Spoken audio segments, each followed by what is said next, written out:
Welcome, ladies and gentlemen, to that thing that I do on the internet where I blab to a camera about a certain robot or certain robots. Now, if you guys saw the last video on the channel, it was actually about the top 10 most interesting pickups from 2021. However, this video is not about those guys. I encourage you to go see that if you haven't, but if you already have, welcome to the most recent one where we are actually talking about the top 10 Kingdom figures as of right now. What do I mean by that? Well, we know that Pterosaur, Blaster, and Slammer are coming, which means there may need to be a addendum or update video after this, depending on how good they are or are not. But as of right now, when this video is being filmed at the end of 2021, this is how things currently stand. So, to start off with, number 10, the reason that Puff Daddy shines above his mold brothers is the fact that he's everything good about pipes, and it's actually the same general head shape, but with a face that I like more and colors that I like more than pipes. And we know that that figure in general has always been a tight, well done figure that's easy to convert back and forth, and he's just a good little bit of fun. So that's why he lands at the last on the list. Now, beating him out is actually number 9, Skywarp. Now, Skywarp beat out Airazor on this list for one simple reason. I like the changes that were made to her already outstanding mold. And whereas I love the character of Airazor, I don't know that much about Skywarp, so I have the freedom to enjoy him because there's that little bit of mystique, that little bit of anonymity. So that's why Skywarp lands at number 9. Number 8, Galvatron. Now, for a figure that clearly should have been Studio Series and at some point will be, this was an excellent update. We were in sore need of one. Now, despite the shoulders and a few other things that you might have to fix, and once all that's corrected, what more could you want from an outstanding Galvatron that looks the part, is a monster in size? Because I didn't know this at the time, he's meant to scale with Kingdom Ultra Magnus, not Kingdom Robomus, and not Earthrise Optimus Prime. The guy's a monster, not only in fiction, but in this iteration of his figure, and that is great. That's why I like him. Number 7, Robomus Prime. Now, he edges out Galvatron because he is such a unique character being tied to his Studio Series Hot Rod self, especially when you have the two together. And you can see the difference as he looks like the older, more mature, more bulkier, more physically imposing character that he does eventually become. And on top of that, I really have always loved his space truck mode. Now, everybody jokes about what it looks like, but here's the thing, is it's a space truck. I like the way it looks. So those two facts together, and that is where he puts the most amount of his energy into, that's what I like about this figure.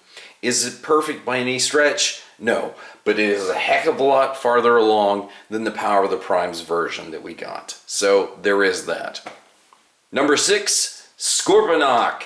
Now, my boy here, as this mold, while it is not perfect by any stretch of the imagination, I derive some joy out of this because it delivers on the robot mode of this character. While he is a little bit shorter than I would like him to be, the aesthetic is there. Plus, actually having him have a more accurate beast mode that looks like a legit scorpion as opposed to his animation model, it's a little bit of different spice that the Kingdom figures have given us. And as of the time of this video, has just been announced that they are possibly doing a Sandstorm recolor, which I hope they are. That is great. Number 5, Black Arachnia. Okay, our girl had to land on this list because if you get the buzzworthy one and you swap out the legs and she looks in robot mode, finally cartoon accurate, the girl, showstopper. I don't need her masterpiece. There's a very feminine, very curvy, attractive quality that they gave to Black Arachnia, and they nailed it. I mean, they had the masterpiece to draw from. The fact that they did that and gave her a accurate Black Widow alternate mode, my mind is blown. So, girl is killing it. Number 4, Cyclonus. And we come back to our G1 boy, who is the right-hand man to Galvatron, and doesn't he look quite smashing with him and Scourge? His last best version was probably the Henkei or the Universe version, but you see how far we've come, and to see him have such a sullen look with such rockin' light piping, that is just so awesome on a figure that is so excellent. Number 3, we actually have a tie between Optimus Primal and Nemesis Primal, which is probably no surprise because the only difference between these two guys, besides the obvious paint one, is the fact that Nemesis has a face mask whereas Optimus is unmasked. Now, these guys are essentially the same thing. What I kind of view this as Nemesis, he's kind of like a shattered glass Optimus Primal without actually having to be shattered glass. And then, you know, Primal's just Primal. So I dig the fact that we have a Predacon gorilla that can face off against a maximal T-Rex. Then again, on the reverse side of that, you want to go classic Beast Wars, you have the good gorilla versus the bad T-Rex. So, what? This is just, oh man, I'm sorry I'm geeking out here. I just dig these figures, as you can obviously tell. That's why he's my favorite character. But, as you can tell, he's number 3. Number 2, Dinobot. I don't know how he beat out Optimus, but you know what? Having had the Masterpiece, or a KO Masterpiece, this is so much more fun to transform. It takes all the great aspects of what I love about a Generations figure, and it takes all the great aspects of what I love about a Masterpiece figure, and it found a way to blend them together. It stripped it down to what I want from a Dinobot in robot mode, and what I want from him also in beast mode, and it delivers. It has a lot of feelings from the original figure, but also, like I said, those little bits of Masterpiece ingenuity to make him accurate in both modes. That is what blows my mind. It's a miniature Masterpiece, and he scales excellent with Rhinox. He scales well with all of the Maximals, except the obvious one, which we don't need to mention. But the thing is that he is just, he just nails it, and he's so unique. And the fact that they even went as far as reutilizing him to make Grimlock shows how strong of a mold that is and how enjoyable it is.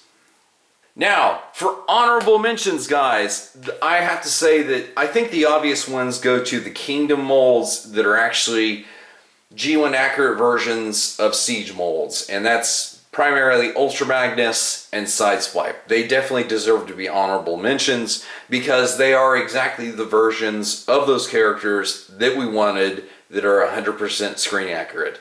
Need more be said on that. Now, my third and final one is actually one that even though he is not a Kingdom figure, he has that lineage, and he essentially is one, and he should have been one. And that is the guy that actually took the number 1 spot on our previous top 10 list, being the Generations Ravage. And oh my gosh, he fits in so well with the guys, and he is such an awesome update of that figure that I love him. If you want to see, look at again at the top 10 list or Ravage's actual review that we did of him to see why he is such a showstopper figure. Now, number 1, which probably surprises nobody, is the Kingdom Megatron, because I sound like a broken record every time this guy comes up or his mold is reutilized. I'm going to say it for probably the millionth time, but he is my number 1 favorite figure. And I battled with myself because I thought, ooh, does he level peg with T-Rex? But the thing is, T-Rex suffers in robot mode when compared to Megatron. Megatron, in his beast mode, doesn't have to have that killer paint job. You have a few things here and there, make him look good, done. It's awesome that he looks like the Jurassic Park T-Rex. We know why. See that video. Anyway, the thing is, his robot mode is where they needed to make it count, and they did.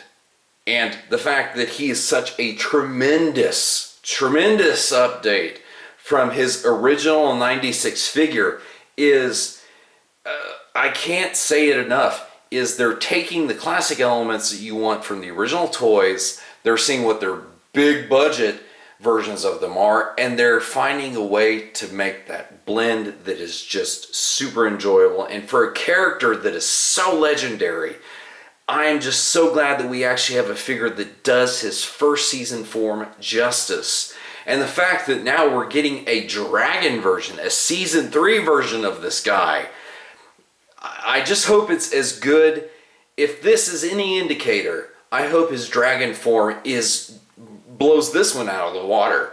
And, you know, if they do those 2 versions, you know they're going to have to come back to the Transmetal version at some point, which, oh, woo, they're replacing all my old Beast Wars guys, so to speak. Anyway, guys, I hope you enjoyed this video. I hope you could tell I was obviously jazzed to make it. Thank you to everybody that has subscribed to the channel in 2021. I'm looking forward to our new videos in 2022. And until next time, guys, we'll see you in another review.